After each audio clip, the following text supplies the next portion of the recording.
तो फाइनाली देखी पारे आमर अपा एडी पोक मान गोटे गोटे करके आउ गोटे जगह को रखुच एपट गचर पत्र सब खाई सारी देते से अलग जगह आउ गोटे गछ को निजी से गोटे जगार रखा हो तोड़िकी तो देखिपे कौ भाया आमर अपा पोक को न भय कर धरुं स्त्री लोक तो आपण मैंने केवे धरी पोक भाई कमेंट मध्यम जनइबे तो देखिपे केमती पोक गुड़ा छड़ा हो तो जोर टाणीदेव जो गोड़ छिड़ीज भाई पोक भी छिड़ी जापे कहीं पोकटी बहुत नरम भाई तो केते बड़ बड़ पोक किंतु ये बहुत छोट थाए जिते बड़ा पोकटी बाहर चाउल भाया पोक थाए पूरा चाउल भाया देखा जाए अंडार जिते बड़ा बाहर तो अंडारू चाउल भाया देखा जाए से चाउल भाया देखा जाऊ धीरे धीरे धीरे धीरे धीरे धीरे बड़ कर पूरा माने पूरा बड़ कराए तो देखिए तो मैंने छोटू बड़ करने केते परिश्रम लगे भाई देखिपार तो आमर अजा ये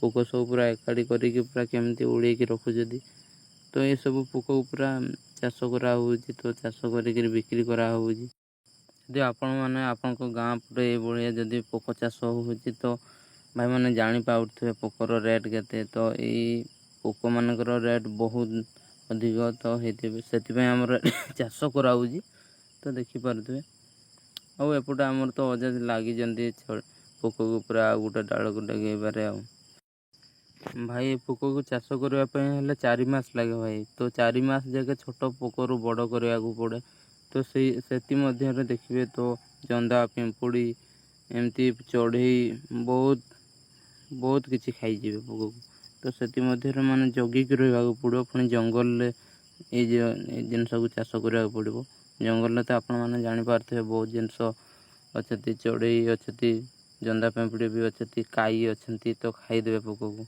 तो यहाँ जगिकी रहा पड़ो तो गामासीन माने कि पोक मारे गामासीन गामासीन दिज्व से चारि पाखर गचरे आउ जो उड़ंता पोक मान को अठा रखाई तो अठा सिस्टम मार पड़ो एत सब जत्न नेला जाकि बड़ करें ना भाई ये पोक आ चाष भी करना तो देखिपार तो तथा आमर अजा केते बयस भाई देखिपे ये पोक को चाष करते बड़ा सब आपण मैंने गछ पाखे चाष करेंगे तो चारिआडे पूरा सफा करने को पड़ो सफा कर सारिकी तो पोक को सही गछ डाल रखा हो तो सेठी जगिया पड़ो सबुदिन 4 मास पर्यंत वर्षा नहीं खरा नहीं ये सब पूरा जगिक रख आउपटे देखिपार तो आमर अपा भी अच्छा मुंड चुटी टी पाची जाइए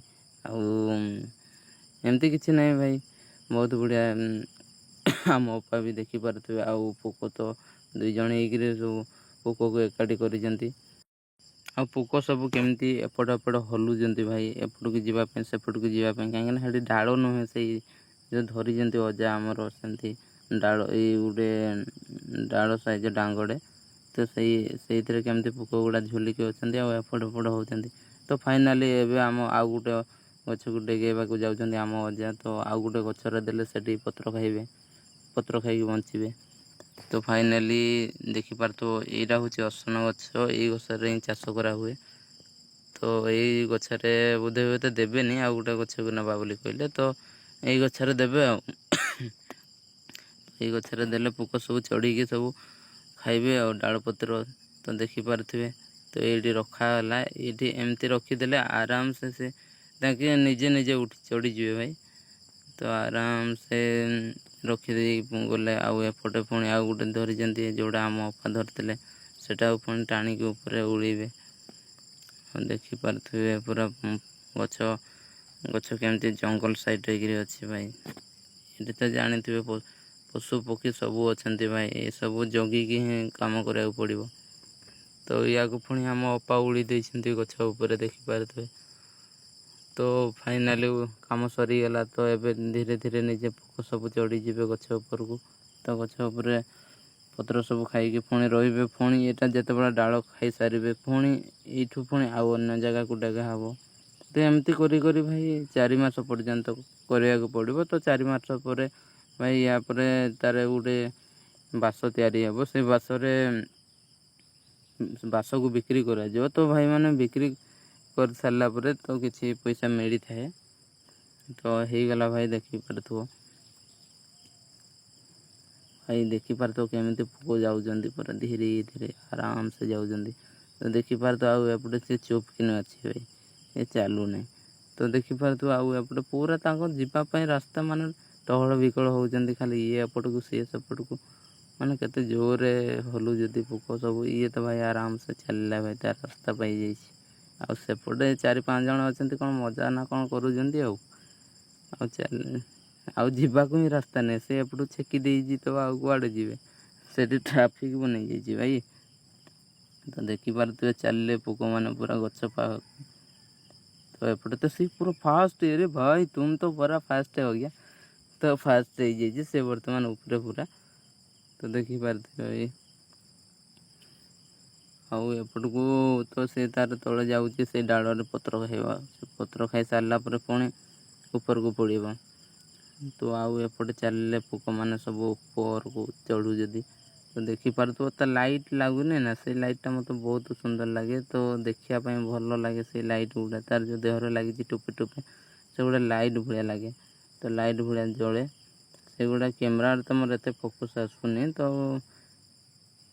ହେଲେ ବି ଟିକେ ଟିକେ ଜଣା ପଡ଼ୁଛି ଆଉ। ତ ଦେଖିପାରୁଥିବ ସେ ପୁରା ଫାଷ୍ଟ, ସେ ପୁରା 1 ନମ୍ବର ହେଇଯାଇଛି, ସେ ପୁରା ଉପରେ ଚଢ଼ିଗଲାନି। ତ ଦେଖିପାରୁ, ଚାଲ ଭାଇ ମାନେ ପୋକ କାମ ତ ଏତିକି ସରିଗଲା। ଅଜା ଘର ଆଡ଼ୁ ଟିକେ ବୁଲି ଆସିବେ। ଦେଖିପାରୁଥିବେ ସେଇଠି ପୁରା ଘର ଭଳିଆ ବନା ହେଇଛି, ଉପରେ ଛାଣି ପକା ହେଇଛି। ତ ଏଇଠି ସବୁ ଖାଇବା ଜିନିଷ ରଖାଯାଇଛି। ତ ଦେଖିପାରୁଥିବେ ବୋଟଲରେ ସବୁ ଡବାରେ ପାଣି ଅଛି, ଆଉ ସେଠି ଗୋଟେ ଗରିଆ ଅଛି, ସେଠି ଗୋଟେ ହାଣ୍ଡି ଛୋଟ ଡେକ୍ଚି ଗୋଟେ, ମାନେ ଛୋଟ ହାଣ୍ଡି ଗୋଟେ ବସିଛି, ଯେଉଁଟା ଭାତ ରୋଷେଇ କରିକି ଚଳିବେ। ଆଉ ଏପଟେ ବେଲା ତାଟିଆ ସବୁ ରଖାହେଇଛି ଭାଇ, ଦେଖିପାରୁଥିବେ। ତ ଏଇଠି ଭାଇ ଯେତେବେଳେ ଥକିଯିବେ ଆମ ଅଜା, ତ ଏଇ ଜାଗାରେ ଶୁଅନ୍ତି। ତ ଏଇ ଜାଗାରେ ରେଷ୍ଟ କରନ୍ତି। ତ ରେଷ୍ଟ କରିସାରିଲା ପରେ ପୁଣି ଆଉଥରେ ପୋକ କାମ କରନ୍ତି। ତ ଦେଖିପାରୁଥିବେ କେମିତିକା ପୁରା କାଠ ପକାଇକି ରଖାହେଇଛି। ଆଉ ଏପଟେ ତ ତାର ଚୁଲା ବଇଛି ଆଉ ଏପଟେ ପୁରା ଚାରିଆଡ଼େ ସଫା ହେଇଯାଇଛି। ତ ଫାଇନାଲି ମୋ ଭିଡ଼ିଓଟିକୁ ଏଇଠି ରଖିଦେଉଛି ଭାଇମାନେ। ଜୟ ଜଗନ୍ନାଥ।